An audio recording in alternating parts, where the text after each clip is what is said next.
Alors bonjour à toutes et bonjour à tous dans le Seigneur. Aujourd'hui, on va faire une petite séance histoire. Voilà, petite séance histoire. Et en faisant un rapprochement avec la parole par rapport à ce qui se passe dans ces temps actuels. Donc on va s'approcher, on va parler un petit peu, voilà, des principes de la laïcité. Comme le titre le montre, la laïcité. Donc c'est quoi la laïcité? La laïcité, c'est le principe de séparation dans l'état de la société civile et de la société religieuse et d'impartialité ou de neutralité de l'État à l'égard des confessions religieuses. L'adjectif laïque qualifie par extension des institutions publiques ou privées qui sont indépendantes du clergé et des églises. Donc la laïcité s'oppose à la reconnaissance d'une religion d'État et le principe de séparation entre l'État et les religions peut trouver des applications différentes selon les pays. Donc c'est très clair, c'est très explicite, ils sont très bien décrits ce que c'est que la laïcité. Donc la laïcité, c'est vraiment la séparation entre l'Église et l'État, ou plutôt la religion et l'État. Par exemple, la France est un État aujourd'hui qui se dit laïque. Il se dit laïque même s'il y a des formes qui ne sont pas du tout laïques, mais c'est un État qui se dit laïque. Mais nous savons que dans les profondes mœurs de ce pays, il y a quand même des sources chrétiennes, même s'il y a eu de l'altération avec le paganisme romain, catholique, tout ça, mais quand même il y a des souches chrétiennes. Mais bon, aujourd'hui, cette base-là, le fondement biblique, fondement chrétien, a complètement été remplacé d'ailleurs par l'Église catholique et ensuite complètement elle-même rasée par la laïcité. Donc la laïcité aussi, c'est une sorte d'entité maintenant qui figure le principal gouverneur de cet État-là. Et ça, c'est très important, cette dimension qu'il faut voir. La laïcité. Voilà.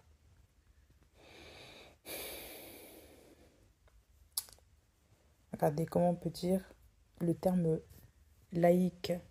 En latin, c'est issu du latin laicus, qui signifie commun, du peuple, laos. Terme ecclésiastique repris au grec laikos, au grec d'église laikos, donc commun du peuple, par opposition à cléricos, au clerc, donc le clergé, l'église, tout ça. C'est désignant les institutions proprement religieuses. Donc le cléricos, clerc, tout ça, c'est L-E-R-C. On parle des institutions religieuses. Donc le terme laïcus est utilisé dans le vocabulaire des églises chrétiennes dès l'Antiquité tardive pour désigner toute personne de la communauté qui n'est ni religieux ni clerc, c'est-à-dire profane en matière de théologie. Donc en fait, il parle un peu des athées. Depuis l'Antiquité, quand il parle de laïcos, il parle des gens qui sont profanes en matière de théologie. Et on fait référence aussi aux athées, aux gens qui ne croient pas du tout. Cependant, elle appartient bien à l'Église dans le sens qu'elle en suit le culte, l'incroyance étant alors inconcevable à l'époque. Voilà. Et peut même y exercer des fonctions importantes. Voilà. Donc, au Moyen-Âge, le mot laïque distingue l'homme commun qui doit être enseigné de l'individu instruit, consacré par son état religieux. Donc il faut savoir que déjà dans les origines de la France, par exemple si je prends la France, dans le pays dans lequel je vis, dans la langue dans laquelle je parle, c'est un pays qui avant était très très très axé sur la religion catholique. La religion, le fondement catholique. Et je dis bien catholique, eux qui ont pris des choses chrétiennes, des fondements chrétiens, et qui les ont mélangés ensuite avec leurs entités du monde, tout ça, et ça fait la religion catholique. Et en faisant tout ce mélange-là, ils ont marqué ici la religion, le catholicisme romain. Parce qu'il faut savoir que la Bible, eh bien, il y a beaucoup de choses dans la Bible qu'on ne retrouve pas chez les catholiques. Donc, il y a un problème là. Donc, ça ne peut pas être la Bible. Vous voyez bien que c'est une déformation, c'est une altération de la Bible, des fondements bibliques. Tout comme, là, par exemple, l'adoration de la Vierge Marie, les fêtes qu'ils mettent en place, ce ne sont pas des fêtes bibliques. Beaucoup de choses qu'ils mettent en place, la Noël et tout ça, la fête, beaucoup de fêtes, la Nouvel An, tout ça là, ce sont des fêtes qui sont purement catholiques, parce que ça a été érigé par les prêtres catholiques, par les pères de l'Église catholique, mais ça n'a jamais été érigé par Yeshua, ni les apôtres, ni quiconque. Mais à la base, ce pays-là a pris un petit peu de la Bible, l'a mélangé ensuite avec ses fêtes, avec comment dire, ce paganisme qu'ils ont fait, et ils l'ont ensuite introduit et ont fait de ça le fondement de leur peuple. Ils appellent ça comme religion chrétienne. Bon, à leur sauce. Mais on sait tous que ce n'est pas biblique. Parce qu'aujourd'hui, être chrétien, c'est un grand mot. Hein. Il faut dire les choses telles qu'elles sont. Ce n'est pas biblique. Voilà. Donc la laïcité est aujourd'hui le fondement de ce peuple. Ça a été rasé. Hein? Donc la religion, à l'époque, la religion catholique était d'ampleur. Hein?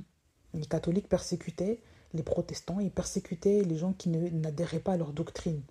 Donc vous voyez bien qu'il y avait des gens, par exemple, qui étaient plus proches de la vérité et qui ont été persécutés parce que les catholiques, voilà, ils tuaient ces gens-là, ils les brûlaient au bûcher, tout ça, en parlant de la France. Donc c'était, voilà, on voit bien que ce n'est pas du tout ce que Yeshua a transmis, ce que Yeshua a enseigné. C'est pas du tout l'enseignement de Yeshua, tout ça, là. Hein, de tuer les gens, là, à cause d'une idéologie, c'est pas ça. On a dit qu'il faut prier pour ceux qui nous persécutent, il faut prier pour ceux qui, voilà. Hein? On n'a pas dit qu'il faut les tuer au bûcher, tout ça. Bref. Donc ça, c'est déjà, hein, dans l'Antiquité, quand vous regardez l'histoire, par exemple, de ce peuple-là, la France, la France, elle a eu un passé catholique, un passé romain, un passé où la Rome impériale a mis en place des vestiges catholiques qu'ils ont mélangés avec le christianisme, et ça a fait autre chose. Mais la religion telle que la Bible l'exprime, là, comment il faut être en tant que chrétien, ça, très peu l'ont suivi. Ils ont préféré suivre leur propre dogme, créer leur propre religion en faisant appliquer des principes bibliques, mais on va voir, qui sont clairement mélangés, paganisés. Et aujourd'hui, cette grosse tête-là, qui était autrefois en France l'Église catholique, l'Église, la religion catholique, la religion soi-disant chrétienne catholique, a été renversée, a été remplacée par ce qu'on appelle la laïcité. Donc, quand est-ce qu'est venue la laïcité ici en France? Quand on voit, quand est-ce qu'elle est venue, la laïcité?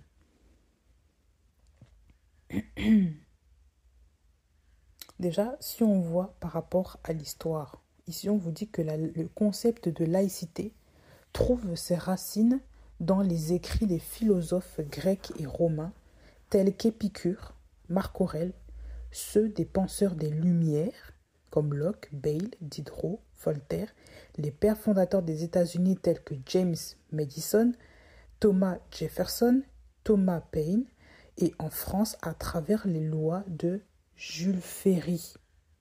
Donc il faut bien comprendre que la laïcité, ça vient d'abord de ce principe-là des philosophes grecs et romains. Hein? Ça veut dire qu'ils ont absous la religion dans l'État. Ils ont voulu séparer ça. Séparer cette pression, hein, de la religion sur le peuple. Ils ont voulu enlever cette gouvernance de l'Église catholique sur le peuple. De cette religion qui était oppressante sur le peuple. Et ils ont créé autre chose, la laïcité, le commun de tout le peuple, pour tout le monde. Pour tout le monde. Voilà. Donc il faut bien comprendre ça. Et on vous dit qu'en France, la laïcité, le concept de la laïcité, hein, qui a été déjà promulgué par les philosophes grecs et romains, donc on voit bien que ça commence d'abord, le foyer de la laïcité, c'est là.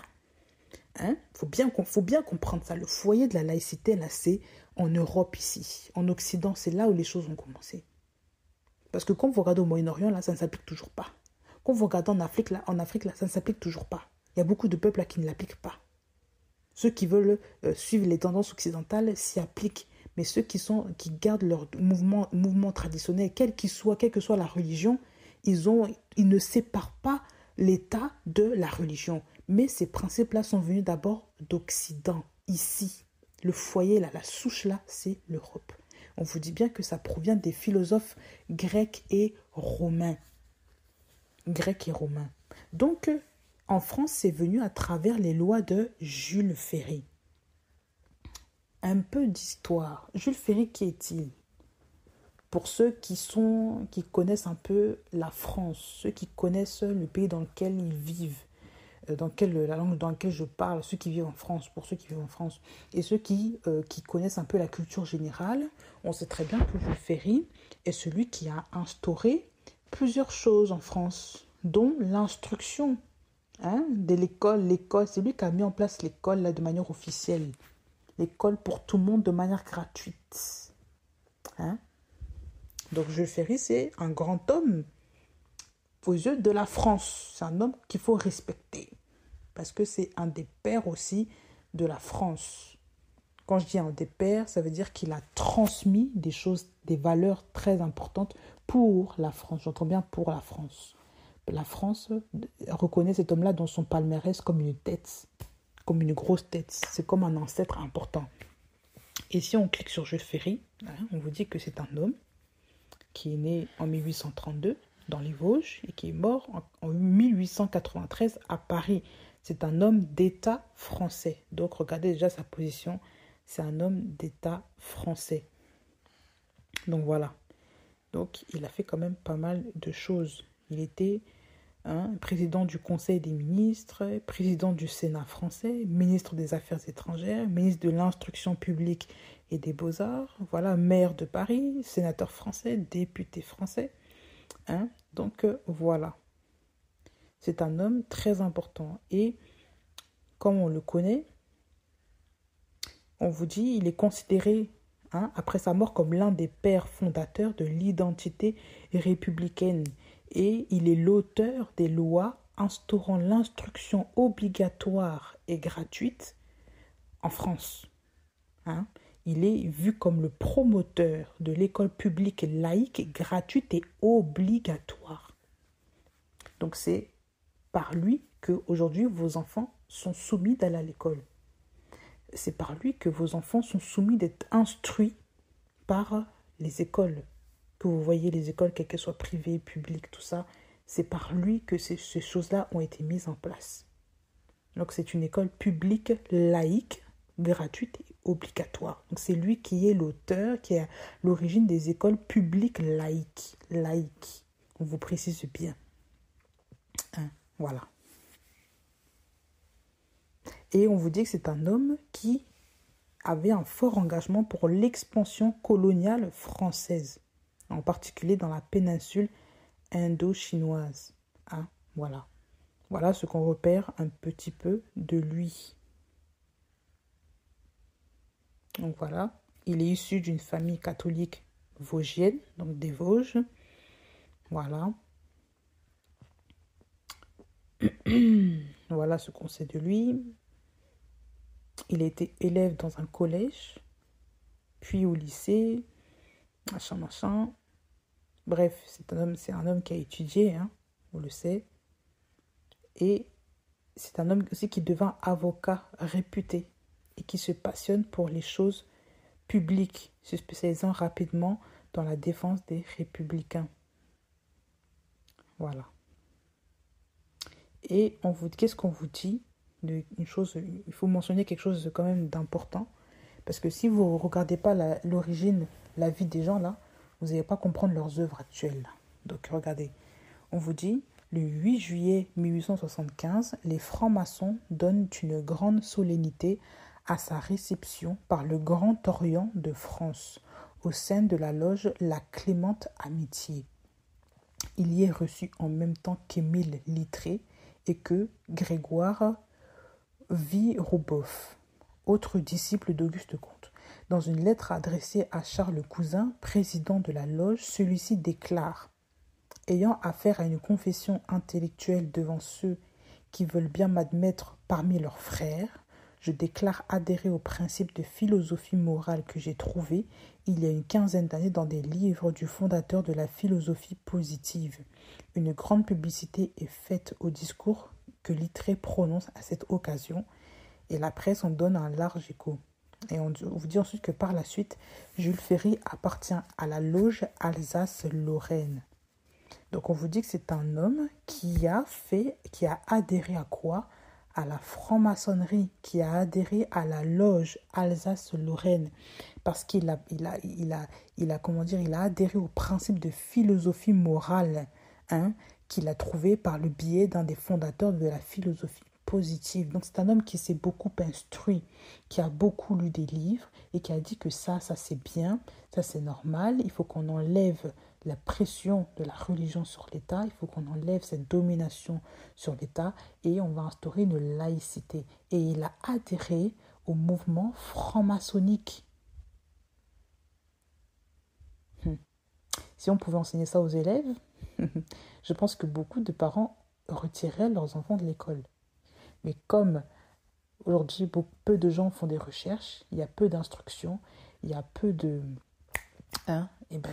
les choses ne sont pas mises en place. Enfin bref. Donc voilà ce qu'on fait part un petit peu de ce monsieur. Donc voilà. Donc c'est un homme qui a grimpé rapidement au pouvoir. Il a eu beaucoup... C'est un homme il y a eu beaucoup de pouvoir. Un homme faisant partie du pouvoir exécutif. Ça, c'est important. On vous dit qu'il était ministre de l'instruction publique, président du conseil. Il a créé une école normale supérieure féminine. Nomination de... il a fait beaucoup de choses. Il a fait l'expulsion des congrégations religieuses non autorisées. L'extension aux jeunes filles de l'enseignement secondaire d'État. L'instruction primaire de 6 à 13 ans gratuite. Voilà, laïque et obligatoire. En 1881. Donc il a mis plusieurs choses. Vous voyez ce que je veux dire là? Donc on ne peut pas tout lire parce que c'est très long, parce que sa biographie est vraiment très longue. Mais on vous révèle bien que c'est un homme qui a fait beaucoup, beaucoup de choses. Il a été un véritable père pour la nation française ici. Alors je ne dis pas ici qu'il faut... il faut adorer ces hommes-là, il faut les aduler. Mais j'étaye juste le passé de cet homme. Voilà. C'est un homme qui faisait partie de l'État. Donc, c'est très important de faire ce genre de choses.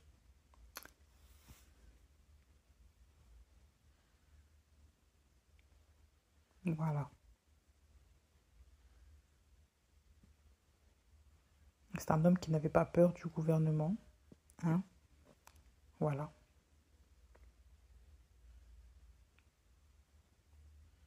C'est un homme qui... il voulait s'affranchir de cette domination-là. Voilà.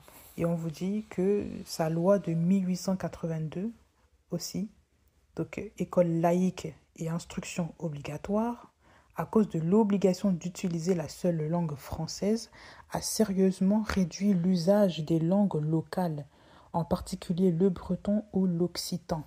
L'enseignement français étant obligatoire, quiconque parlait une langue régionale à l'école se voyait puni. Les pratiquants ont ainsi développé une certaine honte à parler leur langue maternelle et les militants des langues locales rendent pour cette raison souvent coupable l'école de Ferry de linguicide. L'objectif était cependant que tous les Français puissent comprendre les lois et les règlements affichés et aussi manœuvrer ensemble en cas de guerre. Donc on vous dit que, il y a des gens qui, aujourd'hui, vous voyez, ceux qui connaissent un petit peu, quand on se renseigne, on connaît un petit peu qu'il y a des langues qui sont restées ancrées dans les racines françaises. Les Français avant, le peuple qu'on appelle le peuple français, ne parlait pas tous la langue française qu'on connaît aujourd'hui. Ce français-là provient de Paris. Le français qu'on parle, c'est un français qui prenait de Paris, de la capitale, et qui a été popularisé dans tout le territoire. Hein. Mais à l'origine, les gens parlaient le breton, par exemple, en Bretagne. Par exemple, là où j'habite avant, c'était une région maintenant qui s'appelait Loire-Atlantique, mais avec le temps, avant ça s'appelait la Bretagne, et ces gens-là parlaient le breton. Là, actuellement, là, aujourd'hui où je suis, eh ben, les gens ici, même dans les panneaux, on voit bien la langue occitane, l'occitan. C'est une langue qui ressemble à l'espagnol, mais c'était des langues régionales. Et c'était des langues que les gens parlaient avant. Les gens ne parlaient pas tous le français. Et à cause de cette loi, les gens ont perdu leur identité et ont été obligés et parfois punis de parler, interdit de parler leur langue. Il fallait parler la langue qui était imposée par Ferry. Et vu que c'était un chef d'État, c'était un homme politique important, et ça devait suivre. Donc voilà. Donc voilà l'histoire un petit peu de la France, de l'instruction, tout ça. Donc la laïcité, là, d'abord, elle a été promulguée par cet homme. Il faut bien comprendre ça. La laïcité a été promulguée par cet homme. Et la laïcité, elle s'oppose à la reconnaissance d'une religion d'État. Elle s'oppose fermement à la reconnaissance d'une religion d'État. Ça veut dire que, comme on connaît, toutes les formes, en fait, de choses qui vont prêter à une religion, on n'en veut pas. Toutes les formes qui vont prêter à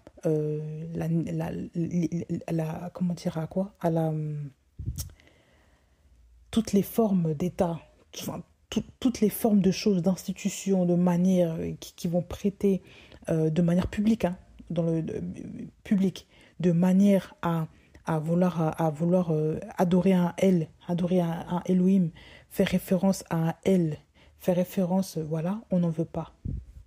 On n'en veut pas. Voilà pourquoi, par exemple, je précise, en France, les communautés musulmanes sont très combattues. Pourquoi ? Parce que les musulmans, eux, dans leur pays d'origine et dans leurs racines, dans leur culture, la religion est très fortement mêlée. Donc ces gens-là qui vivent en partout, parfois ils vivent en parfaite relation avec leur religion parce qu'elle est très mêlée avec la culture, ça dérange l'organisation publique en France. Je ne veux pas faire de commentaires sur les musulmans, ni sur la laïcité par rapport à ce cas-là, mais il faut bien comprendre que, à cause de ça, la laïcité s'en prend plus facilement aux musulmans parce qu'ils sont plus facilement repérables et visibles. Vous comprenez ce que je veux dire ? Non pas qu'ils ne s'en prennent pas aux chrétiens, mais c'est que les chrétiens sont beaucoup plus discrets dans leur manière d'être. Tandis que d'autres sont beaucoup plus... Ils sont plus... n'ont pas compris pas, mais nous, c'est en esprit, il y en a d'autres, c'est plus de manière physique. Et donc, du coup, ça crée, si vous voulez, un problème sur ce genre de choses. Voilà. Et chez les chrétiens aussi. De toute façon, voilà. Même si nous, on a beau être discrets, on a beau faire les choses simplement, on a beau faire les choses non pas en attirant l'attention des autres, mais quand même, il y a quand même des persécutions. Ça, il ne faut pas l'oublier. Mais ce que je veux dire ici, c'est que c'est un État qui est profondément ancré de par son histoire, de par son historique, de par l'éducation qu'il a reçue même de leur père. C'est un État qui est profondément inscrit dans la laïcité, dans le fait de ne pas revendiquer l'appartenance à un Elohim, de ne pas revendiquer l'adoration à un Elohim. Comme sur le lieu de travail, c'est interdit de parler d'Elohim. Et par contre, ces gens-là aussi défendent la cause, par exemple, des gens avec la communauté LGBT, tout ça. Ça veut dire que ça crée un problème. Vous voyez ? Interdiction de faire référence à Elohim. Mais par contre, on nous oblige. Ces mêmes lois aussi nous obligent à accepter ce qui n'est pas normal pour ceux qui croient en Elohim. Vous voyez ce que je veux dire ? Ça veut dire que cette loi-là veut que tout le monde soit égaux, tout le monde soit pareil, veut faire une sorte de mouvement de foule, que tout le monde doit être uni, tout le monde. Que tu ne dois pas être différent. Être différent, c'est aller contre la loi du père, là, Jules Ferry. C'est aller contre les principes de la valeur républicaine. Parce que c'est un homme qui a mis ça maintenant dans la loi, qui a instruit, qui a mis ça maintenant dans la loi. Il ne faut pas aller contre. Donc ça va poser problème. Vous voyez? Donc voilà, il faut vraiment comprendre ça. Il faut vraiment comprendre ça. Regardez, quand on voit même dans le monde, quand on voit dans le monde, regardez, les États laïques ou séculiers, c'est grave, hein, les États laïques ou séculiers, quasiment 90% du monde entier est laïque ou séculier, dont la France. Les États où on parle de religion d'État, eh bien, on fait part de la Grande-Bretagne, c'est une religion d'État. On nous fait part du nord de l'Afrique. On nous fait part, je crois, la corne de l'Afrique, là, ça doit être la Somalie, là, je crois. À un pays en dessous du Congo, là, je crois que c'est le Burundi. Après, on nous fait part du Moyen-Orient, hein, et du Proche-Orient, une partie. Ils ont enlevé, je crois que c'est la Syrie, il n'y a pas. La Turquie, il n'y a pas. Mais tout le reste du Moyen-Orient, il y a. La Grèce, c'est la religion d'État aussi, c'est ça. Quelques points aussi en Italie. Il y a quelques structures en Italie, ce sont des points d'État. Voilà. Aussi une partie en Asie, quelque peu en Asie. Sri Lanka, religion d'État.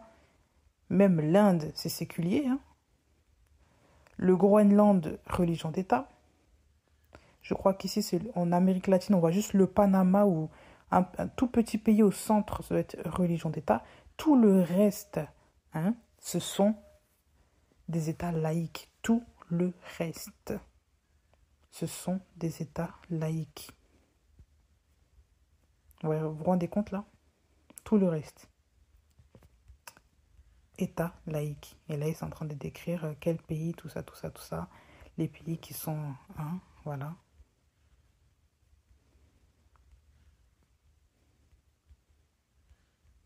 Par exemple, si je prends la France, ben, regardez, si je prends par exemple l'histoire de la France, on ne va pas parler de tous les pays.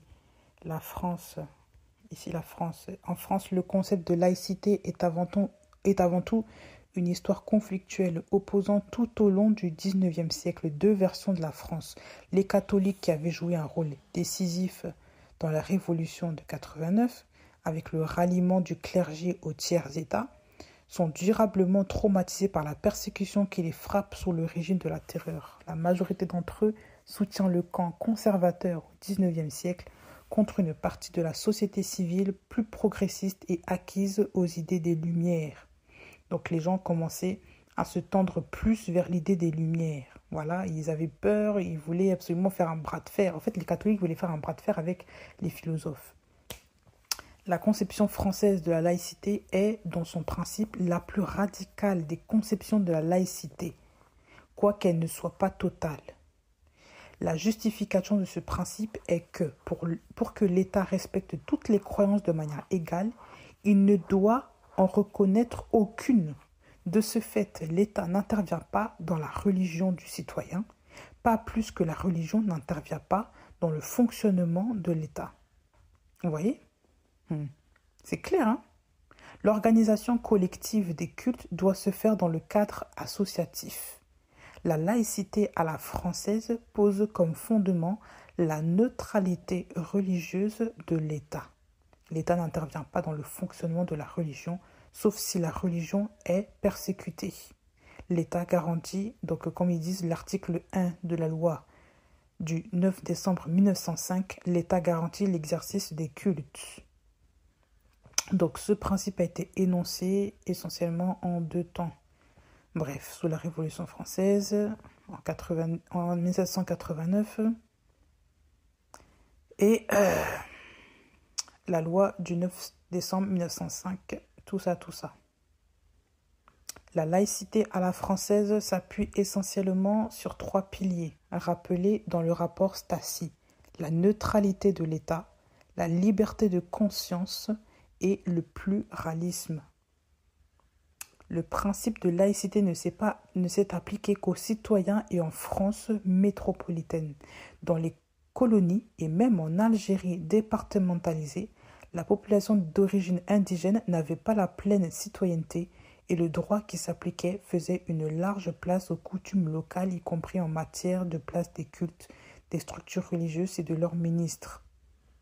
Donc de cette situation proviennent d'ailleurs les problèmes d'intégration en France à partir des années 1960, lorsque les immigrés de ces colonies, qui pouvaient jusqu'alors publiquement exercer leur religion, sont arrivés en France, où il était d'usage tacite de se confondre dans la population. Voilà. Donc comme je vous l'ai dit, c'est compliqué. Donc, ces gens-là, jusqu'à maintenant, comme on le voit, les populations d'origine maghrébine ont du mal à s'intégrer. Pourquoi? Parce que c'est déjà depuis tout le temps, on les a stigmatisés. Comme ils vous le disent, depuis les colonies, on les a toujours mis à part. Et encore, ils n'arrivent toujours pas à s'intégrer. Parce que ce principe de laïcité n'est pas appliqué chez eux. Donc quand ils viennent en France, c'est compliqué. Ils ne comprennent pas comment vivre. Et voilà. Même si aujourd'hui, on voit beaucoup de choses, mais quand même.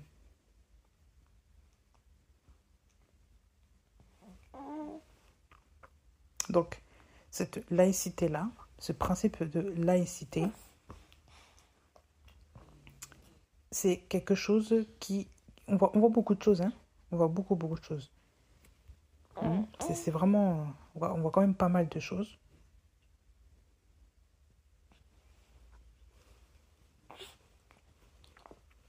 Mais il y a quand même pas mal...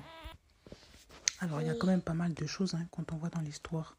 Comme je l'ai dit, de la France, il y a pas mal de choses qui énumèrent les principes de la laïcité, le principe de... On ne veut plus de l'État religieux. Pourquoi? Parce que, quand vous regardez bien, à l'origine, c'était... En fait, la religion, c'est quand même un père fouettard. C'est un père fouettard. C'est pas quand même, c'est un père fouettard. Ça veut dire que le symbole de la religion est principe d'oppression et symbole d'oppression, symbole de patriarcat maximal, symbole de domination, d'écrasement, d'inégalité profonde entre le clerc et le peuple. Et cette laïcité-là, en fait, pour eux, c'est leur liberté. Je ne dis pas que c'est notre liberté à nous les chrétiens, parce que nous ne sommes pas dedans. On n'est même pas dans la religion ni dans la laïcité, parce que Yahweh en fait n'est pas dans ces principes-là. Mais il faut comprendre que les gens du peuple ont été traumatisés par cette pression-là catholique. Déjà, quand on remonte même, comme je vous ai dit, le règne catholique là en France, là, c'était la religion catholique. Donc ça veut dire que les protestants étaient des hérétiques. Tous ceux qui s'opposaient à la doctrine des catholiques, tous ceux qui remettaient en question la doctrine catholique étaient des hérétiques. Donc il fallait les persécuter, il fallait les pendre, il fallait les tuer. Il y avait une sorte de peur, de terreur. C'était comme les talibans modernes. C'est la même chose là. Vous voyez ça là? Ce qui se passe là en Iran en ce moment là. Ce qui se passe dans les pays là-bas, là, en Afghanistan, tout ça là.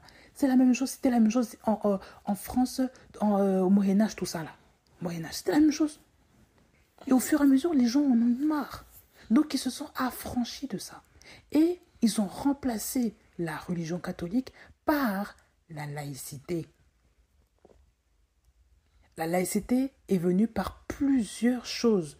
Et la laïcité a été mise en place de manière progressive. Parce que même quand on voit en France, dans les années 1944, par exemple, le droit de vote des femmes. Avant, les femmes avaient toujours cette place-là à la maison auprès des enfants, place de la mère, c'était une place qui était privilégiée pour les femmes, mais il y avait une inégalité profonde parce que il n'y avait pas de respect forcément des femmes, et les femmes maintenant pour revendiquer leurs droits ont voulu maintenant protester dans la rue, vouloir le droit de vote, vouloir maintenant s'habiller comme les hommes, aller au travail comme des hommes, se coiffer comme des hommes, un jour ça aussi on va en parler. Des coupes garçonnes, maintenant les jupes on fait ce qu'on veut, on n'obéit plus, on n'est plus obligé maintenant de travailler, d'ouvrir un compte sans l'autorisation, avec l'autorisation du mari. Donc il y a cet affranchissement là qui était vraiment, voilà. Et c'est cette empreinte là qui est aujourd'hui, regardez le pays dans lequel nous sommes, qui a fait ce que la France est aujourd'hui. Donc la laïcité, est-ce que maintenant c'est un principe qui est biblique ou pas? Est-ce que cette liberté est biblique, normale ou pas? En tant que chrétien, nous, notre liberté, c'est qui? Notre liberté, c'est le Mashiach. Notre liberté, c'est le Seigneur. Notre liberté, c'est Yahushua Mashiach. Prenons un verset concernant la liberté. Par exemple, prenons un verset sur la liberté du chrétien. Qu'est-ce que la Bible dit pour les chrétiens? Galates 5, verset 1er. On vous dit que c'est pour la liberté que Christ nous a rendus libres, nous a affranchis. Tenez donc ferme dans cette liberté et ne vous placez pas de nouveau sous la contrainte d'un esclavage. Ça, c'est Galates 5. Ça, c'est au temps de Paul. La Galate, c'est où? C'était en Turquie. Galatie, c'était Asie mineure, la Turquie actuelle. Ça veut dire qu'au temps de Paul, Paul qui a vécu au 1er siècle de Yahushua, 1er siècle de notre ère, est un homme qui a promulgué la liberté en Christ. Il dit bien que c'est pour la liberté que Christ nous a affranchis. Je remonte même à partir de Yahushua même. Pourquoi même est-ce qu'on... Je ne sais même pas pourquoi est-ce qu'on parle de Paul avant même Yahushua. Parce que Jésus-Christ est plus vieux que Paul. Si on parle même de Yahushua. Regardez, qu'est-ce que Yahushua dit? Yohanan 8, verset 36. Donc Jean 8, 36. Regardez. Jean 8, verset 36.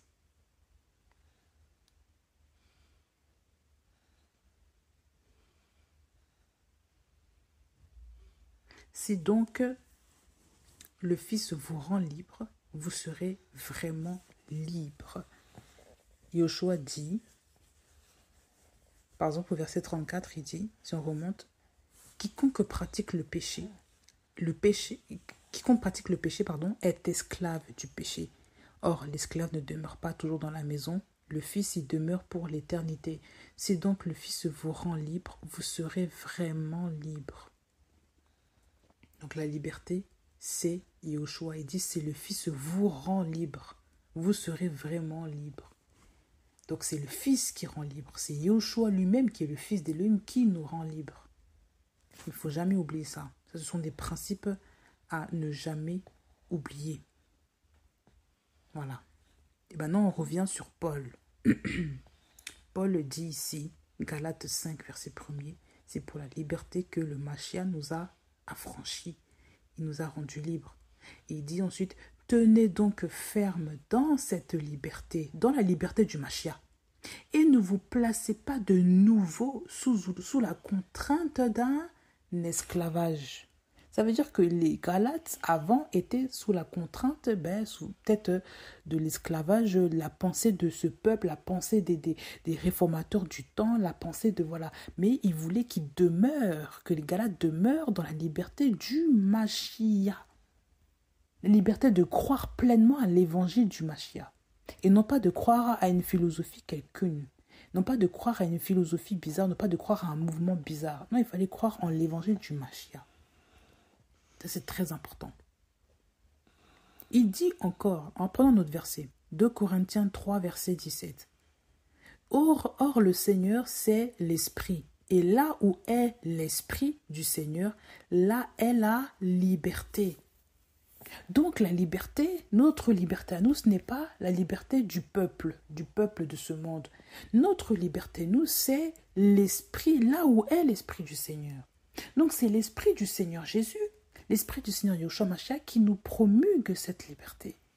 C'est là où il y a l'Esprit du Seigneur qu'il y a la liberté. C'est là où il y a les principes, les fondements, les principes de la Bible qu'il y a la liberté. Les principes tels que le Mashiach les a ordonnés, qu'il y a la liberté. C'est là où il y a les commandements du Mashiach, qu'il y a la liberté. C'est là où il y a les dogmes de Mashiach, qu'il y a la liberté. Ce n'est pas dans la laïcité ni dans la religion catholique. Voilà pourquoi la Bible dit aussi qu'il ne faut pas que nous nous conformions à ce siècle présent. Le siècle présent, c'est quoi? 21e siècle, c'est quoi? C'est le siècle de la laïcité. Il faut que nous soyons renouvelés dans notre pensée, dans notre pensée là. Renouvelés là, dans notre pensée là. Il ne faut pas que nous nous soumettions aux choses de ce monde, que nous nous conformions au siècle dans lequel nous vivons, que nous adhérons au principe de la laïcité alors que la Bible est contre. Et je vais y revenir, je vais étayer ça, vous allez comprendre. Hein? Regardez ce que Paul dit encore, Galates 5, verset 13. Frères et sœurs, c'est à la liberté que vous avez été appelés. Seulement, ne faites pas de cette liberté un prétexte pour suivre les désirs de votre propre nature. Au contraire, soyez par amour serviteurs les uns des autres. Vous vous rendez compte? Il dit qu'on a été appelés à la liberté. Seulement que nous ne fassions pas de cette liberté en Machia un prétexte pour suivre les désirs de notre propre nature. Ça veut dire les désirs de la chair, qui sont l'ivrognerie, qui sont l'impudicité, l'impureté, les convoitises, etc. Il ne veut pas de ça. Ce que le Seigneur veut, ce que le Seigneur désire, ce que nous marchons dans sa liberté, mais que nous puissions nous abstenir des désirs charnels et impurs de ce monde, parce que dans la chair est enfermé le péché. Et ça, le Seigneur ne veut pas de ça. Hein? Et comme il dit, au 1 Corinthiens 6, 12, là, tout m'est permis, mais tout n'est pas utile. Tout m'est permis, mais je ne me laisserai pas dominer par quoi que ce soit. Tout m'est permis, mais tout n'est pas utile. Tout m'est permis, mais je ne me laisserai pas dominer par quoi que ce soit. Et voilà. Je marcherai en toute liberté, car je recherche tes décrets. Psaume 119, verset 45. Quel beau verset. Je vais prendre dans ma version là. Psaume 119, verset 45. Je marcherai au large, car je recherche tes préceptes. Je marcherai ici au large l'espace là, car je recherche tes préceptes. Je marcherai au large, car je recherche tes préceptes. Et je fais, verset 47, je fais mes délices de tes commandements que j'aime. Vous voyez comment regardez comment la liberté du Seigneur est magnifique. Les beaux versets du Seigneur, c'est ça la véritable liberté. C'est ça la véritable liberté.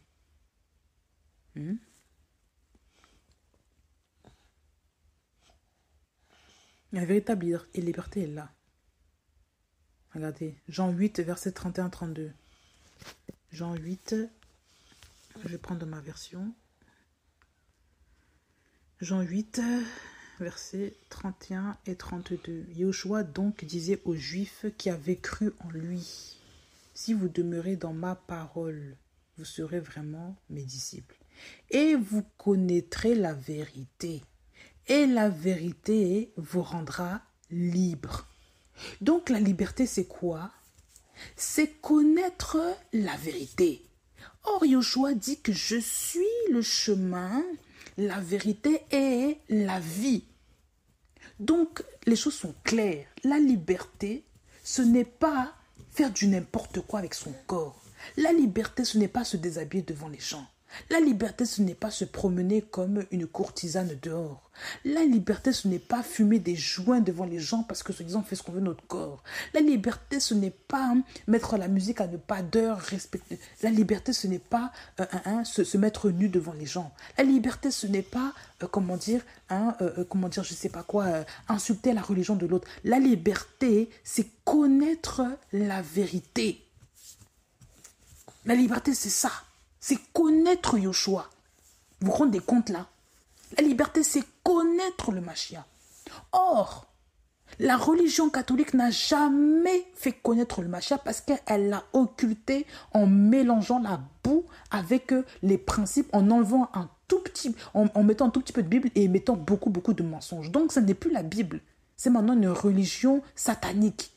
Ils ont menti sur le Mashiach disant que le Mashiach est ceci, qu'il faut maintenant vénérer Marie. Non, on ne va pas vénérer d'Astarté. Marie est au ciel, Marie est morte. Marie n'est pas Astarté, mais l'idole qu'ils ont fait là, ce sont des Astartés, tout ça. Et ils veulent maintenant qu'on adore ça. Marie, mère de Dieu. Mais Dieu n'a pas de mère. Il faut qu'on arrête. Jésus-Christ, homme, avait une maman, mais le Elohim, la Tout-Puissant dans sa divinité, n'a pas de mère. Voilà. Il faut bien entendre ça. Parce qu'avant tout, il est esprit. Oui, quand il est venu sur terre, sa maman lui a donné naissance. Mais spirituellement, il n'a pas de mère. C'est Yoshua qui est le père de tous, non?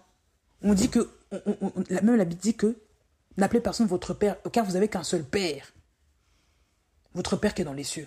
N'appelez personne docteur, ni rabbi, ni je sais pas quoi. Vous avez un seul père, un seul guide, un seul docteur. Hein.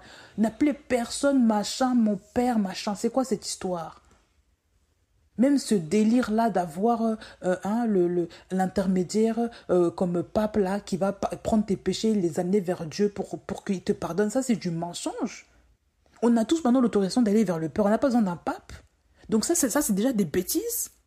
Vous voyez comment la religion catholique a menti aux gens? Et en plus de ça, c'est des gens qui persécutent les autres. Hein? Et des gens aussi d'où il y a beaucoup de dessous de pédophilie, mais ça on ne veut pas le dire. Quand on touche des enfants, quand on touche les femmes nonnes, là, tout ça, ça c'est quoi ça? Et après, on vient avec des grosses robes blanches, avec des grosses croix, avec des chansons bizarres, pour venir endormir les gens et faire croire que tout est beau, tout est sain. Non, tout est dégoûtant là-dedans. Parce que ce sont des races de vipères, ce sont des pharisiens qui sont cachés derrière. Il faut dire la vérité. Hein? Beaucoup ne veulent que voir les autres religions, là. Ils ne se voient même pas eux-mêmes. Hein? Ils ne veulent pas dénoncer les choses là. Il y a pas longtemps, même ici en France, là, l'affaire Betaram, là, ça, personne ne veut en parler. On ne veut pas montrer les choses de fond en comble parce qu'on veut toujours couvrir la papauté. C'est pour ça que je dis que ici ils disent que c'est un pays laïque. C'est pas complètement laïque. Hein? Il y a encore au-dessous, là, la religion catholique, c'est elle qui gère bien. C'est elle qui gère bien. Pourquoi est-ce qu'ils transmettent des lois bizarres maintenant pour, malmener les enfants, pour enlever les enfants quand, soi-disant, les parents sont maltraitants alors qu'il n'y a rien. On enlève les enfants, on les place, après les enfants sont abusés, les enfants ceci, et tellement d'histoires bizarres. Parce qu'on veut manipuler vos enfants, on veut faire du n'importe quoi avec les enfants. Mais la Bible ne disait pas que c'est aux parents d'instruire les enfants, que le père doit instruire l'enfant, que la mère doit enseigner l'enfant. Dans les proverbes, là, donc ça, c'est biblique. Mais ça, ils ne veulent pas de ça. Ils mettent leur propre loi. Qui sont derrière? Ils mettent toujours le nom de Jésus derrière. Mais ça, ce n'est pas le nom de Jésus. Ça, c'est un faux Jésus. Ce n'est pas lui. Parce que ça ne rend pas libre. Hein? Ça persécute les gens. Ça ne rend pas libre. Paul, là, Saul de Tarse, là, Saul, là, de base, là. Il pensait faire le bien. Il persécutait l'église du Macha. Il persécutait les chrétiens. Il pensait faire le bien. Mais il était complètement à côté de la plaque, là. Au point que Jésus a dû lui dire, mais Paul, pourquoi tu me persécutes? Oh, il était religieux. Il était parmi ceux qui avaient tué, il attestait, il soutenait le meurtre, hein, le meurtre de Stéphanos, hein, alias, comment il s'appelle, là? Étienne. Le premier martyr, là, des chrétiens, là. Il soutenait ça. Donc, c'était comme des talibans. Pour eux, c'était normal. Il n'y a pas de différence entre ces gens-là. Parce que la religion, c'est la mort qui est derrière. Ce n'est pas Dieu, c'est Satan. Voilà pourquoi il faut toujours écraser une population. Il faut toujours dominer une population par des dogmes qu'on ne peut même pas respecter. Il faut faire régner la terreur.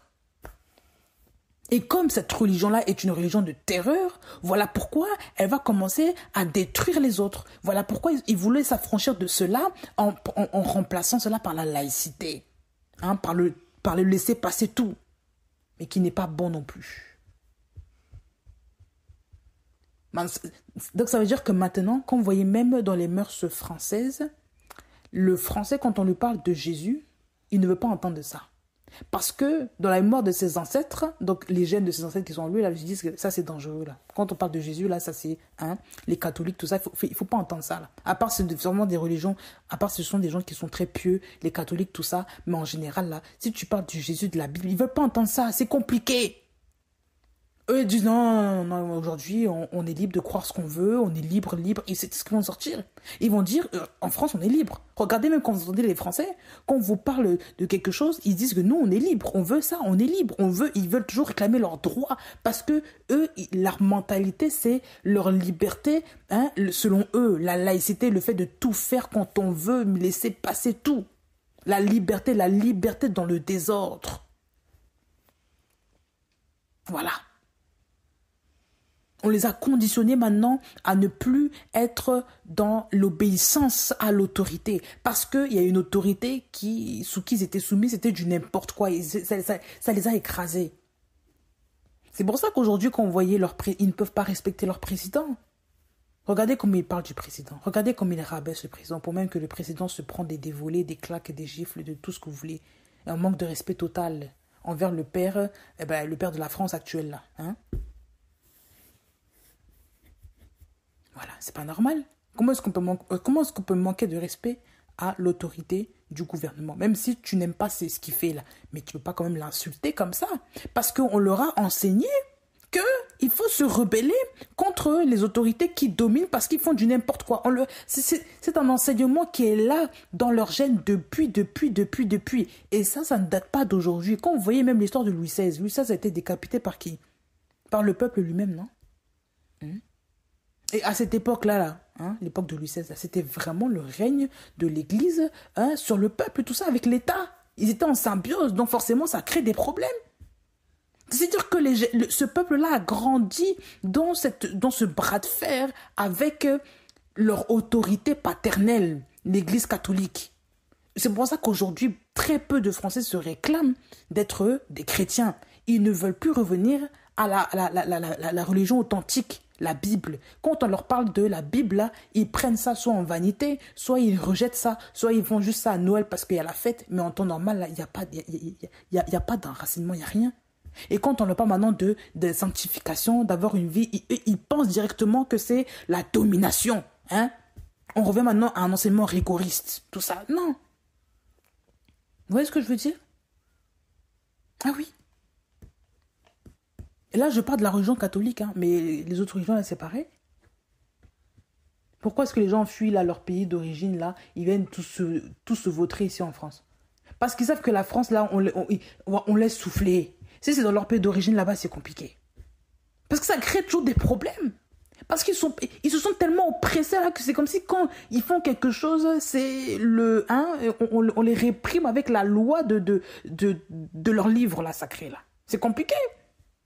Voilà pourquoi il y en a qui viennent se cacher ici en France. J'avais même reçu un reportage ici, une Iranienne, une Afghane ou une Iranienne qui s'est complètement changée, qui a complètement coupé ses cheveux comme un garçon, s'habillée comme un homme, carrure d'homme, même quand tu la vois c'est un homme, mais avec une voix de femme.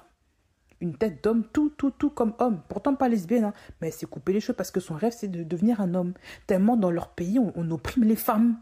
Et donc maintenant, elle a fait un voyage en France avec des femmes et elle est venue la veille de son départ dans son pays d'origine, elle s'est cachée, elle s'est enfuie, elle est restée en France. Elle n'est plus jamais revenue.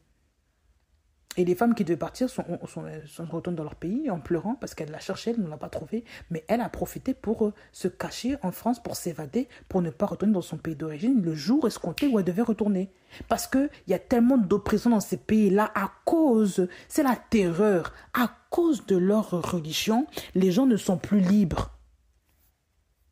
Et les gens pensent que la liberté maintenant, c'est tout le contraire, c'est maintenant faire ce qu'on veut. En fait, il n'y a plus de frein. Or que la liberté n'est pas ça. La liberté, c'est dans le machia. Vous connaîtrez la vérité vous affranchira. C'est connaître Yoshua qui nous a affranchis du joug de l'esclavage. C'est ça que le problème, que les gens ne comprennent pas. Les gens pensent que la liberté, c'est comme cette femme que je vous ai dit là, c'est se couper les cheveux maintenant, ressembler à un homme alors qu'avant tu étais une femme, tu étais belle et maintenant tu commences à laisser pousser le corps, tu commences à t'habiller comme un homme, chaussures d'homme, chemise d'homme, pantalon d'homme même. J'ai vu ça, j'étais choquée, je me dis qu'est-ce que c'est que ça? Elle n'est même pas belle comme ça. Il fallait au moins, même si tu n'aimes pas le voile, d'accord, mais laisse tes cheveux libres. Pourquoi tu es obligé de couper comme ça? Non, maintenant même certaines vont commencer à jouer au foot, commencer à se comporter comme des hommes, commencer à parler comme des hommes, parce que soi-disant, mais regardez comment la société dérange l'image des femmes, surtout des femmes, à cause de l'oppression de la religion. On a même connu des Jeanne d'Arc, non? Soit disant, bon, l'image, je suis sûr que l'histoire a été déformée. Mais ces femmes-là, des femmes maintenant qui veulent à tout prix prendre le pouvoir parce qu'il y a un dérèglement à cause de cette pression religieuse-là. D'où la laïcité, d'où certaines rébellions, parce que les gens en ont marre. Parce que les gens ne comprennent pas pourquoi ils doivent se soumettre à des terroristes spirituels, des oppresseurs, il faut le dire. Toutes les religions sont des religions terroristes, toutes. Yoshua n'est pas dans une religion. Toutes les religions sont des religions terroristes, toutes. Il n'y en a pas une qui sort du lot, il faut dire la vérité. Ah oui? Les croisades, là, ça c'est quoi, là? Je sais pas, les conquêtes, là, que ce soit des Romains, des musulmans, ça c'est la terreur, la terreur. Quand ils arrivent quelque part, c'est la terreur. Quelle que soit l'origine, c'est la terreur. Il faut dire la vérité. Qu'est-ce que la Bible dit? La Bible dit que bénis ceux qui procurent la paix, car ils seront appelés fils d'Élohim. Bénis ceux qui apportent la paix, qui procurent la paix, car ils seront appelés fils d'Élohim dans Matthieu 5, là. Donc on ne peut pas se moquer du monde. Bénissons, regardez, Matthieu 5, verset 9. Bénissons les pacificateurs, parce qu'ils seront appelés fils d'Élohim. Les pacificateurs, les gens qui amènent la paix, ils sont appelés fils d'Élohim. Mais les religions, là, les catholiques, là, tout ça, etc., là, c'est quelle paix, ça? Regardez comment ils ont tellement détruit les gens que les gens n'arrivent même plus maintenant. Quand on entend Jésus-Christ, là, on est choqués. Quand on leur parle de Yoshua, là, l'évangélisation, c'est compliqué. Ils disent non, nous, on croit en rien. On est athée. On ne veut pas entendre parler de Jésus. On fait ce qu'on veut. Il n'y a pas de Dieu au ciel. Ça n'existe pas. Regardez comment ils ont rejeté carrément Jésus-Christ plus tout, parce qu'ils ne veulent pas qu'on les traumatise, parce qu'ils pensent que Yoshua, là, c'est le traumatisme. Vous vous rendez compte? Au lieu que ces pères transmettent le véritable évangile, non. Ils font comme les pharisiens à l'époque de Jésus qui voulaient traumatiser le peuple et qui disaient du n'importe quoi. Et qui se croyaient plus importants que les autres. Voilà le désordre de la religion. Parce que même le judaïsme n'a jamais été inventé par Yoshua. Même le judaïsme, mais c'est la vérité, allez voir. Parce que la Bible dit que la fin de la Torah, c'est Yoshua. La fin de la Torah, c'est Yoshua. Ça veut dire que tous devaient se diriger vers Yoshua, en fait. Il n'y avait pas de... On reste sur Moshe. Ça, c'est du n'importe quoi. Ils ont formé un cadre eux seuls. Parce qu'ils voulaient contrôler, en fait, derrière ça, là, comme vous voyez, des gens, là, des petits groupuscules, comme les pharisiens, comme le clergé, je sais pas quoi, qu'on voyait chez les catholiques, comme les sectes chez les musulmans, tout ça. Des petits groupuscules, là, qui veulent toujours dire aux autres quoi faire. Et souvent, là, il n'y a pas d'amour derrière. Quand vous voyez ça, là, c'est l'esprit de contrôle. C'est l'esprit de contrôle. L'esprit de contrôle par la prophétie. L'esprit de contrôle par je ne sais quoi. Parce qu'ils vont dire que, oui, Marie leur est apparue pour diriger le peuple. Oui, un ange leur est apparu parce qu'il fallait écrire ça, Dieu a dit ça. Ils vont commencer à dire que Dieu a dit ça alors que ce n'est pas vrai. Ou la pression, comme les pharisiens mettaient la pression sur les gens. Oui, si toi tu reconnais que Yoshua est le Mashiach, bah toi tu es exclu de la synagogue. Ça, c'est la pression. La pression.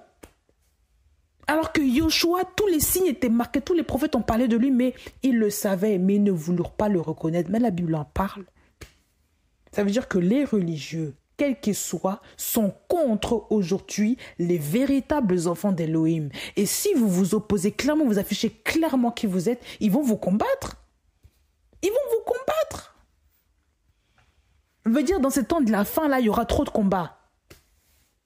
Des véritables enfants d'Élohim. Regardez même juste au Moyen-Orient, les chrétiens qui sont là-bas, regardez comment ils sont persécutés. Parce que c'est l'horreur. Parce que là-bas, quand tu dis que tu es chrétien, là, c'est problématique. Parce que là-bas, c'est la religion qui règne en un. Voilà. Ici, quand même, il y a moins d'oppression. Pourquoi? Parce qu'ils ont absous la religion. Ils ne veulent plus avoir... Donc, le chrétien, il peut faire une liberté de culte comme il veut, c'est pas un problème. Parce qu'ils ne sont pas dedans. Mais si, admettons, aujourd'hui, la France est encore catholique, on entend que des gens adorent juste Yoshua, on ne prie pas Marie, on ne veut pas d'idole, vous allez être persécutés comment? Au même titre que les chrétiens qui sont dans les pays arabes. Il faut dire la vérité. C'est la même chose. Mais cette persécution-là, aujourd'hui, se fait d'une autre manière. Maintenant, on vous prive de la liberté, maintenant d'une autre façon.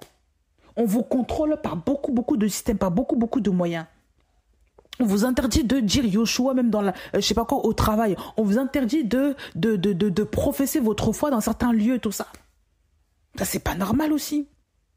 Quand vous voulez maintenant faire quelque chose, il faut enlever le nom de Yoshua parce qu'il ne faut pas mettre Yoshua maintenant dans l'école. Quand même vous voulez éduquer vos enfants, Yoshua ne doit pas intervenir dans l'éducation de vos enfants pour l'école. Parce que, soi-disant, c'est la laïcité. C'est la vérité. C'est la vérité. Ah bah oui. Ah bah oui. Quand on veut parler de laïcité à l'école, non. Quand on leur balance des cours d'histoire qui sont mensongers, on leur dit voilà ce qui s'est passé. Non, la Bible dit ceci. Par exemple, l'homme vient du singe. Non, c'est faux. C'est Dieu qui a créé l'homme. Mais non, c'est pas Dieu parce que Dieu n'existe pas. C'est pas tout le monde qui croit en Dieu. Oui, mais moi je crois en Dieu, c'est comment? Comment on fait? Voilà, vous voyez comment on fait?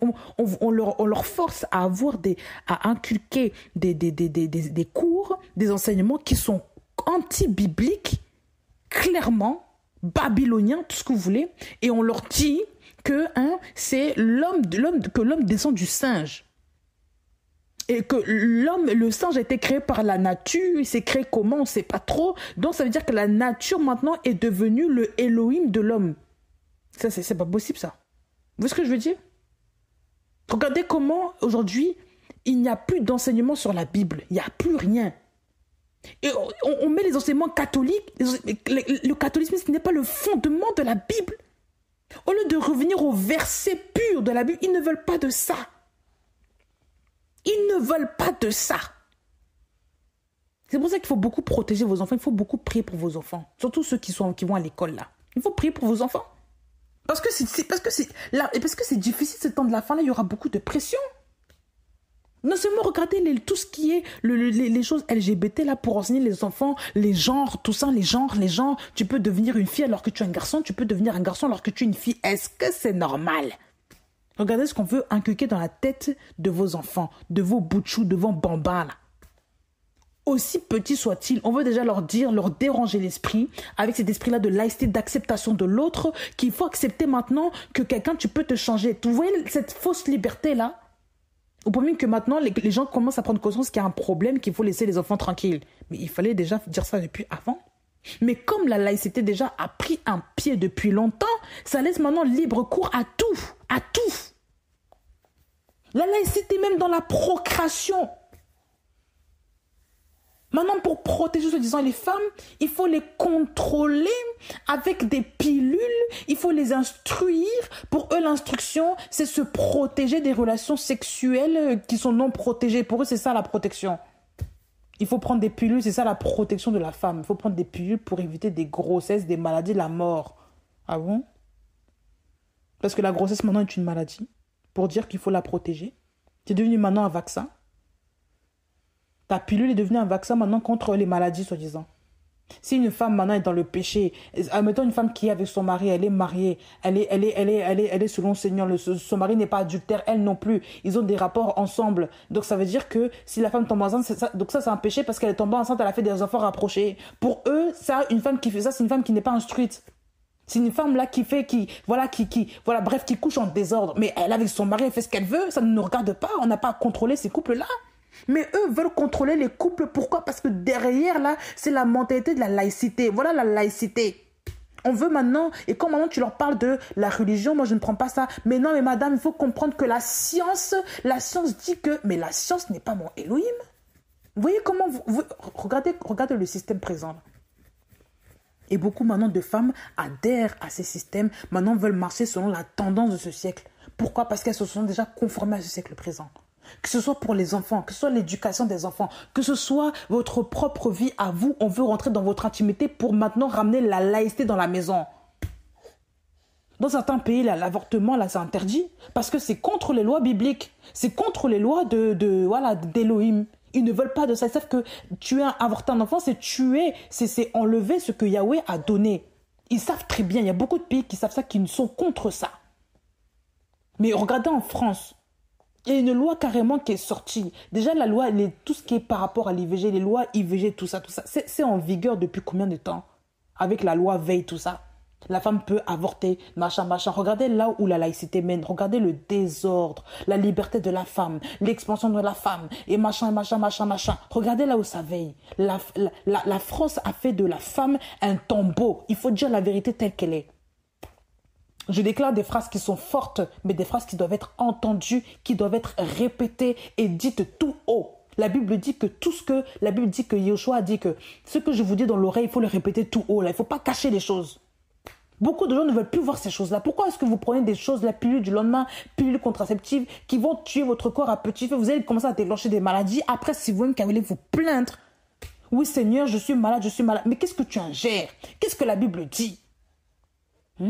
Ton corps est le temple du Saint-Esprit. Ton corps ne t'appartient pas à toi tout seul. Ton corps est le temple du Saint-Esprit. Tu n'as pas à faire du n'importe quoi sur ta tête, sur ton corps. Tu n'as pas à ingérer du n'importe quoi parce que, se disant, la science a dit ça, parce que ton médecin, tu l'aimes bien, mais on s'en fiche. Qu'est-ce que c'est que ça? Beaucoup même de médecins pratiquent l'IVG maintenant parce que c'est la demande des femmes. Mais vous irez en enfer. Vous êtes des criminels. Hein? Vous êtes des pharaons, là, vous-même le pharaon qui a fait tuer tous les mâles, là. Hein? Au temps de Moïse, tout ça. Vous êtes pareil, voire pire. Ça se trouve même c'était même plus nombreux que ces pharaons-là qui ont fait ça. Ils ne se rendent même pas compte qu'ils sont déjà sous le jugement. Hein? Tellement les gens ne sont pas éclairés, ils trouvent que c'est normal. Tellement la laïcité a pris de l'ampleur, ils trouvent que c'est normal maintenant de faire la volonté maintenant des gens, la liberté maintenant des gens. C'est mon corps, et c'est mon corps, je fais ce que je veux. Jusqu'au point même, ils vont donner ça maintenant aux petites filles pour qu'elles aient des rapports sexuels à 14 ans avec des garçons. Des pilules maintenant pour que les filles soient libres aussi, les petites filles soient libres, les enfants. Des enfants maintenant soient libres de coucher avec n'importe qui.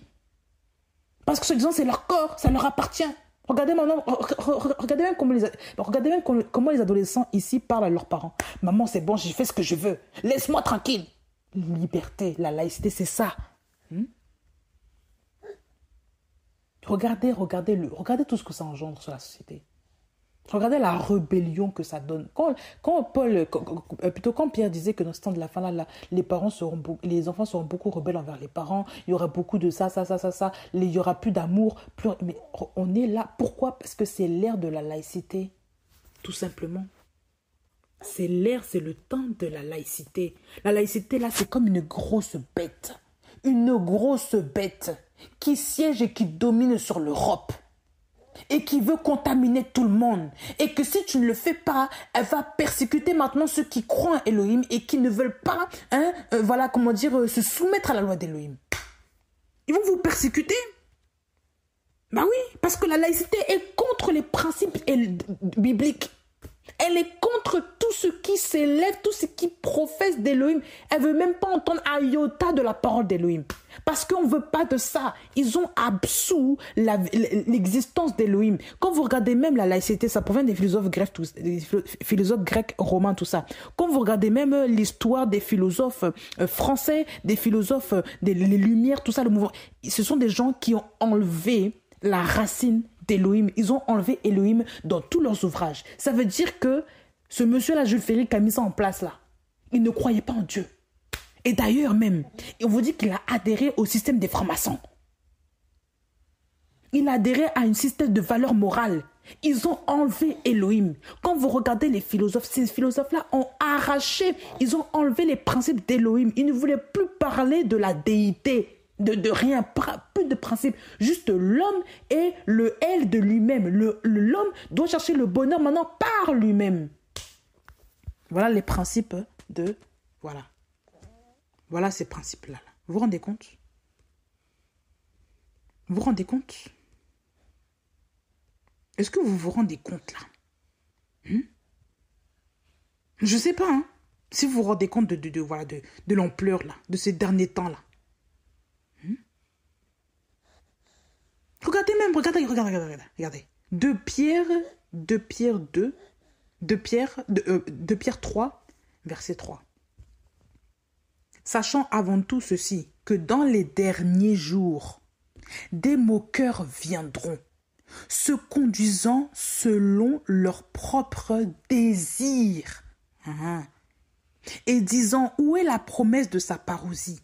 Car depuis que les pères se sont endormis, toute chose reste permanente comme depuis le commencement de la création. Vous vous rendez compte? On vous dit que des moqueurs viendront. Des gens qui se moquent de la venue du Mashiach. Des gens qui veulent vivre selon leurs propres désirs. Des gens qui ne veulent pas s'aligner avec le retour imminent de Yeshua. Quand on leur prêche la parole, ils n'entendent pas. Donc, les temps de la fin seront combattus. Il y aura un sommeil spirituel terrible. Ils vont commencer à contaminer tout le monde avec des fausses prophéties. Des « Oh, arrête un peu. Et ton Jésus, là, ton Jésus qui n'existe pas. Depuis là, tu parles Jésus, il y a quoi dans ta vie même ?» Ils vont vouloir vous faire douter de votre foi. Vouloir vous décourager. Alors que vous-même, vous savez que Yeshua revient bientôt. Ils vont vouloir se moquer de ces messages. Commencer à passer le message de Yeshua en dérision. Commencer à passer le message de l'évangile en dérision. Parce qu'ils ont rejeté Yeshua depuis déjà le commencement de tout. Ils ont déjà, beaucoup de gens ont rejeté Yeshua. Quand la Bible dit qu'il y a beaucoup d'appelés mais très peu d'élus, ne pensez pas que c'est seulement, oui, dans les églises, dans le monde entier, là, beaucoup de gens seront entraînés par ces choses-là, la laïcité. Ce sont des vents. Vous voyez, quand vous voyez la laïcité, tout ça, là, quand vous voyez, en plus, quand tout à l'heure, je vous ai dit, hein, dans quasiment 90% du monde entier, c'est pas 95%, tous les pays sont laïques. Et seulement le Moyen-Orient, l'Afrique du Nord, ce sont des pays qui sont dits États musulmans. Avec quelques parties Asie, Groenland, un tout petit peu Angleterre, Italie, tout ça. Mais il y a beaucoup de pays, la plupart des pays n'en ont rien à faire. Liberté de religion, on accepte tout ça, on revendique tout ça. Eh ben oui, c'est grave. Ça veut dire qu'il n'y a plus un État aujourd'hui qui revendique la paternité de Yeshua du peuple. Ils ne veulent plus de ça. Ça veut dire que n'importe quel dirigeant peut être chef d'État dans leur pays. S'il croit en Elohim ou pas, ce n'est pas un problème. Et de toute façon, s'il croit en Elohim, il y aura des problèmes parce qu'un véritable enfant de l'île ne pourra pas s'aligner avec les principes de la République moderne. Aujourd'hui, ce n'est pas possible. Les principes des rois avant des David, ça c'était des royaumes qu'ils ont mis la gouvernance d'Elohim. C'était la parole d'Elohim qui était la loi. Aujourd'hui, il n'y a plus de ça. Même si les Américains veulent vous faire croire que c'est la parole d'Elohim, regardez ce qu'ils font, c'est du mensonge. C'est à l'envers. Comment vous pouvez promouvoir des lois avec des armes, tout ça, l'alcool, tout ça, et vous dites que, voilà, on peut jurer sur la Bible. Non, c'est du mensonge. C'est du mensonge. Ils ont beau maintenant mettre des épices bibliques là dans leur loi là, ça ne fait pas de ça la parole. La parole n'est pas dans son entièreté. Ça veut dire qu'il y a du mélange. Le monde entier est sous la puissance du malin. Le monde entier est sous la gouvernance du malin. En fait, c'est Babylone qui siège. Vous comprenez ça? L'empire babylonien est là. Même dans les États qui ne se disent pas laïcs, l'empire babylonien est là. L'empire babylonien est là. Parce que même chez eux aussi, ça c'est la terreur. Mais il faut comprendre que quand la Bible vous dit que le monde entier se couche dans le mal, là, le monde entier là, est sous la puissance du malin. Là. Il faut comprendre ça. Il faut comprendre que le monde entier. Mais nous ne sommes pas du monde. C'est ce que la Bible dit. Nous n'appartenons pas à ce siècle. Nous n'appartenons pas à ce monde. Nous sommes dans ce monde, mais nous ne sommes pas de ce monde. Jean 17, allez lire. Yeshua nous a gardés déjà parce que nous sommes à lui. Et quiconque ne va à lui si le Père ne le tire. Ça veut dire que toi qui es tiré par le Seigneur, ça veut dire que tu es déjà dans la main du Père. Donc si tu es dans la main du Père, tu n'es pas sous la coupe du diable, tu n'es pas dans ce monde-là. Certes, tu n'es pas de ce monde. Tu es dans ce monde, mais tu n'es pas de ce monde. Tu ne peux pas partir des principes, tu ne peux pas t'aligner avec la pensée de ce monde. Parce que tu n'es pas de ce monde. Tu es dans, mais tu n'es pas de. Tu comprends ce que je veux dire là? Regardez-moi, par exemple, je suis dans la région Occitanie, mais je ne suis pas de l'Occitanie. Ça s'entend déjà parce que je n'ai pas l'accent occitan. Tu entends déjà ils savent très bien qu'en m'entendant parler, ils vont se dire, mais elle ne vient pas d'ici, elle vient d'ailleurs. Je suis dans l'Occitanie, mais je ne suis pas de l'Occitanie. Mais il y en a qui sont de l'Occitanie et qui sont dans l'Occitanie. Nous sommes tous dans un endroit, mais nous ne sommes pas tous de l'endroit. Moi, je suis originaire, mon pays d'origine, c'est en Afrique, mais je ne suis pas de la France. Je suis dans la France, mais je ne suis pas de France d'origine. Je ne suis pas française d'origine. D'origine, appartenance à. Non, mes ancêtres ne sont pas ici. Donc si on comprend ça, on va comprendre encore que nous sommes dans ce monde et nous ne sommes pas de ce monde. Nous sommes de la race d'Élohim. Nous sommes du royaume des cieux. Nous sommes les fils d'Élohim. Et nous ne sommes pas les fils du diable, les fils de ce monde-là. Hein? Les fils d'obstination, les fils de la colère, les fils de la ténèbre, les fils de la nuit, tout ce que vous voulez. Donc on ne peut pas se conformer à la pensée de ces gens-là parce qu'on n'est pas comme eux. C'est pour ça qu'il faut être violent dans ce que nous, on dit qu'on veut ça là. Si on refuse ça, il faut le dire de manière claire. Je refuse ça. Ça, c'est le péché, ça. Il ne faut pas vouloir commencer à montrer aux gens que non, soi-disant, on est chrétien, donc on accepte, on tolère. Quelle tolérance? Tu es déjà dans... Ça, c'est la compromission, ça. Ça, c'est la compromission. Ce qui est péché est péché. Ce qui est écrit dans la Bible, c'est écrit dans la Bible. On n'a pas soi-disant à être plus doux, tout gentil, mielleux. On ferme sa bouche devant parce que, voilà, on veut pas blesser l'autre. Blesser qui? Il faut dire tout haut, la Bible dit, ce que le Seigneur vous dit dans l'oreille. Il y a des choses qu'on ne peut pas garder là, dans son cœur là, parce qu'il y a des choses qui ne sont pas normales. Il faut savoir dire aussi les choses de la vérité, non? On n'a pas dit qu'il faut gueuler sur les gens, j'ai dit qu'il faut savoir dire les choses dans la vérité. Tout comme Yoshua aussi l'a dit dans la vérité aussi aux pharisiens. C'était des races de vipères. Des races de vipères. Des fils de la géhenne. Il y en avait beaucoup qui ne croyaient pas en lui. Et ils voulaient lapider tout le temps Yoshua. Ils voulaient chercher à le faire mourir parce qu'il disait la vérité.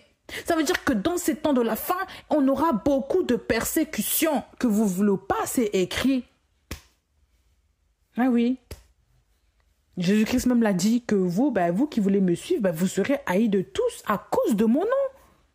Ceux qui me suivent seront haïs de tous. Ceux qui vivent pieusement, ils vivront dans la persécution. C'est écrit.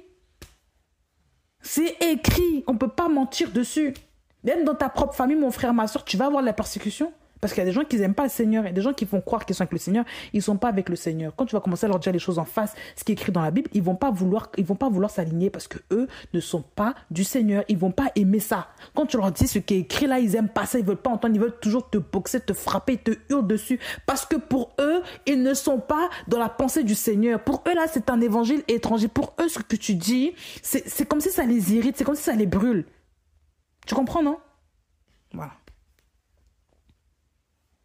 Quelle est la pensée du Père? La pensée du Père, c'est d'abord son évangile, c'est sa parole. C'est ça la pensée du Père. Nous n'avons pas les pensées de ce monde, nous n'avons pas les pensées obscurcies de ce monde. Eux, ils ont pensé du diable. Nous avons la pensée du Père, c'est la parole. C'est ça la pensée du Père. C'est sa parole. Nous avons les paroles du Père. Nous regardons les paroles du Père. Nous avons en tête la parole du Père. Nous, on s'abreuve de ça. Eux, ils s'abreuvent des choses de ce monde. C'est pour ça qu'ils ont les pensées du monde. Ça veut dire que notre focus doit être sur le royaume d'Élohim et non pas sur les choses de ce siècle-là. On doit être focalisé sur les bonnes choses et non pas sur les choses abstraites qui n'ont pas de valeur. Il faut vraiment saisir ce que je suis en train d'expliquer là. Parce qu'il y a des gens qui ne veulent pas comprendre encore. Tu n'es pas de ce monde, ma sœur. Tu es dans ce monde, mais tu n'es pas de ce monde. Tes enfants aussi le seront ou le sont par la grâce du Seigneur. Mais il faut vraiment comprendre qu'il faut de l'éducation spirituelle. Parce que beaucoup de gens, ils pensent qu'on peut vivre comme on veut tant qu'on prie chez nous à la maison. C'est bon, si l'autre pêche à côté de moi, je ne dis rien. Mais non, mais écoute, à un moment donné, si tu sais que quelqu'un qui est en ta compagnie pêche, tu ne le reprends pas là, c'est que clairement tu ne l'aimes pas ou toi-même tu es hypocrite, tu es compromis déjà. Il y a un problème, il faut savoir dire aux gens ce qui est bon, il faut savoir aussi dire les choses clairement aux gens. C'est important. C'est important. Il faut aussi évangéliser par ton comportement, par la douceur que tu as. C'est important aussi. Ah oui. Moi, j'ai dû dire, je me rappelle, à une ancienne de mes amies, mais ce que tu fais là, c'est pas correct. Parce qu'elle sortait avec beaucoup de garçons, elle couchait avec beaucoup de garçons. J'ai dit, mais qu'est-ce que c'est que cette vie-là? Ça, c'est une vie de prostitution. Ce n'est pas normal, il faut savoir, il faut que tu te respectes. Tu te fais mal au cœur comme ça. Tout le temps, venait me voir raconter ses histoires d'amour avec ces hommes qui ne l'aiment pas, qui ne prennent que son corps. Je lui ai dit, c'est pas normal. Et comme je lui ai dit, moi, je n'aime pas cette vie-là. Honnêtement, je ne veux pas être contaminée comme ça. Je ne veux pas avoir cette même vie-là. Je ne veux pas marcher avec toi parce que je ne veux pas être influencée comme ça. Elle l'a mal pris. Mais j'ai dû me séparer de cette personne-là. Parce que j'ai dû prendre une position. Je ne voulais pas être contaminée par cet esprit-là de saleté, d'impudicité. Donc, j'ai dû prendre une position. Une décision. J'ai dû arrêter cette amitié-là. Et je ne vois plus depuis ce jour-là, je ne vois plus cette personne-là. C'est fini. Mais si on ne prend pas position, on va commencer à traîner avec des gens, on va commencer à marcher avec des gens, on va commencer à apprendre leurs coutumes, à apprendre la coutume des Babyloniens, à apprendre la coutume des Égyptiens. On va commencer à vouloir marcher comme eux, on va commencer à se laisser aller, on va commencer à abandonner les principes du Seigneur parce qu'on est avec la mauvaise compagnie. La Bible dit que la mauvaise compagnie corrompt les bonnes mœurs. Mais nous, on ne veut pas comprendre ça. Et après, on s'étonne que, voilà, qu'il y a des gens, qu'un jour, on arrive, on abandonne la foi, on repart dans le monde, on repart en boîte de nuit, on commence à sortir avec les garçons, on trompe le mari carrément, on abandonne les enfants, on respecte plus personne, on commence à se comporter comme la copine là qui est encore dans le monde. C'est normal, tu es en mauvaise compagnie. Comment tu veux comprendre, comment ne veux-tu pas comprendre ça? Et tu t'étonnes après que tu as des esprits de mari de nuit, de femme de nuit, qui a des problèmes, des trucs. Mais c'est normal, c'est normal, c'est normal. Tu es en mauvaise compagnie. Qui tu suis? Tu suis qui? Tu fais quoi?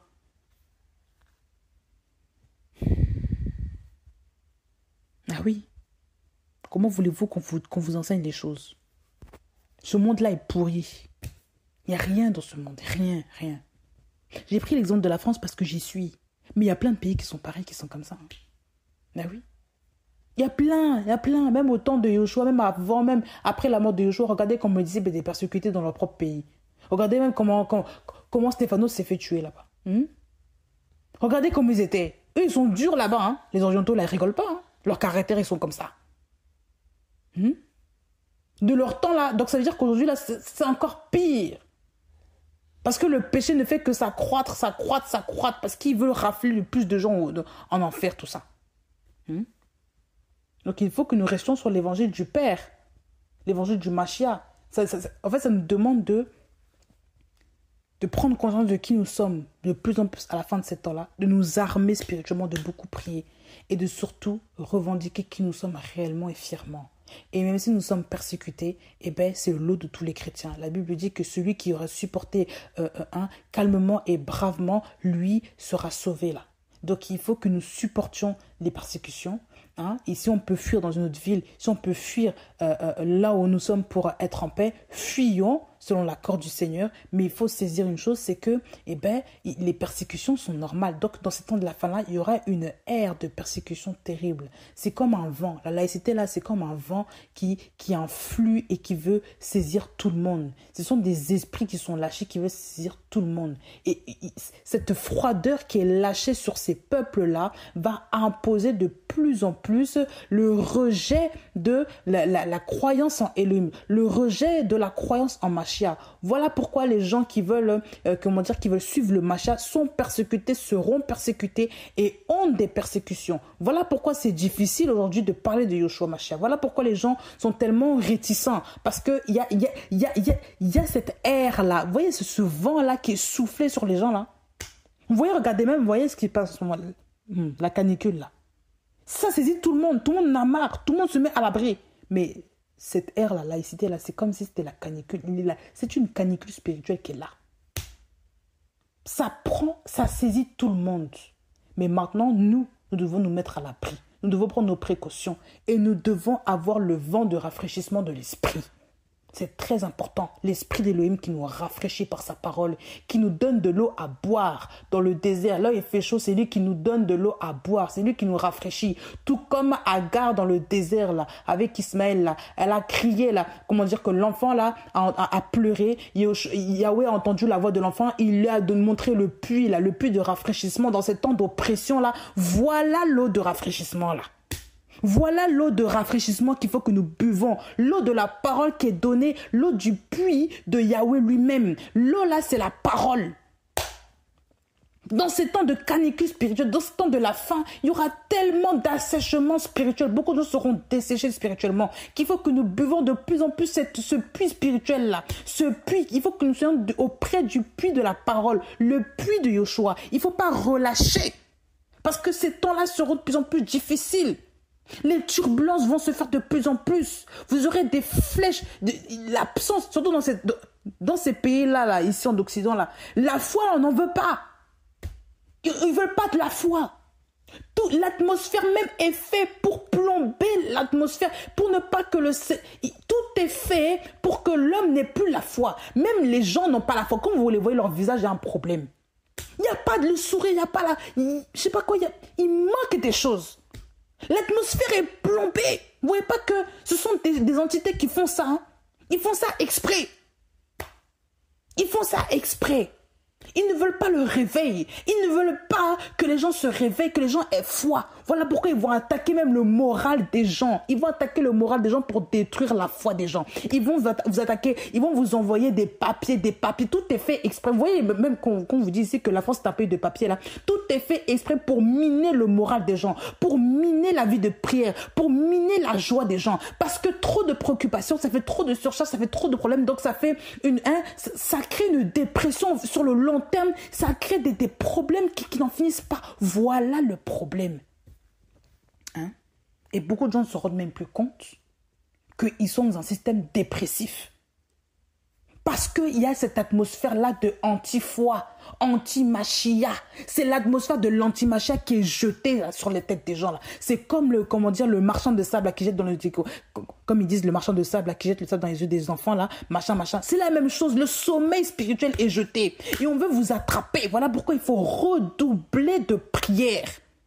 Beaucoup de prières dans ce temps de la fin là parce que les temps sont compliqués, les temps sont difficiles, les temps sont tellement lourds que si vous vous laissez embarquer, vous n'aurez plus de foi.